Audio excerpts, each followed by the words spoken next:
Bonjour, c'est Grégory Turpin. J'espère que tu vas bien. C'est une joie de te retrouver pour méditer ensemble l'évangile de ce dimanche. Si tu as une Bible, je t'invite à l'ouvrir et à découvrir le texte de l'évangile de Jean au chapitre 2, versets 1 à 11. Il s'agit du tout début du ministère de Jésus.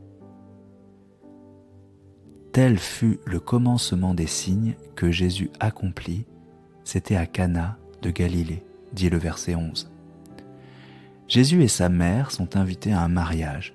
C'est une scène familière de la vie quotidienne de la Galilée de cette époque. Le vin vient à manquer et les mariés risquent d'être humiliés vis-à-vis de leurs invités. En accomplissant son premier miracle, Jésus manifeste son attention pour les petits problèmes que nous avons dans nos vies. En effet, il y a plus grave que de manquer de vin à une fête. Mais ce n'est pas en dessous des préoccupations de Jésus qui veut le meilleur pour chacun. Il intervient même dans les petites choses. J'aimerais attirer votre attention sur le rôle de Marie, la mère de Jésus. Elle est un grand exemple de foi et elle arrive à convaincre les serviteurs d'obéir à Jésus même si ce qu'il demande semble absurde et fastidieux. Voici ce qui me semble plus important. La foi de Marie a poussé Dieu à modifier son plan. Jésus est très clair. Il lui dit sans ménagement, « Femme, que me veux-tu ? Mon heure n'est pas encore venue. » Le Fils n'est pas encore prêt à se manifester devant les hommes, mais c'est la prière de sa mère qui va le pousser à répondre tout de même aux besoins de ceux qu'il aime. Dieu a modifié son plan pour répondre à la prière de Marie, qui a foi en lui. Mes amis, la prière fonctionne.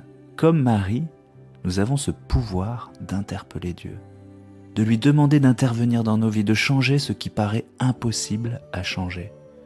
Cela semble être de belles paroles. Nous avons tous l'impression que certaines de nos prières n'ont pas été exaucées. Moi, je peux témoigner que le Seigneur exauce toujours, mais rarement comme on l'attend. Il est déjà intervenu de manière miraculeuse dans ma vie quand j'ai crié vers lui. Mais la plupart du temps, il m'apporte ce dont j'ai besoin sans que j'en ai d'abord conscience. Si l'on regarde Marie, on voit qu'elle a une relation avec Jésus la plus proche qui soit, puisqu'elle est sa mère. Elle a foi et confiance en lui. C'est cette relation régulière avec le Christ et cette confiance en lui que nous devrions vivre nous aussi au quotidien. Seigneur, donne-moi de te faire confiance dans tous les aspects de ma vie, petits et grands. Je veux grandir dans mon intimité avec toi et avoir foi que ma prière touche ton cœur. Je te bénis, je te remercie. Merci pour ton attention. N'hésite pas à commenter ou à déposer une intention de prière. Je te souhaite une excellente journée. Si cette méditation t'a encouragé, pense à la partager autour de toi. Pour nous retrouver chaque jour, abonne-toi et active la cloche.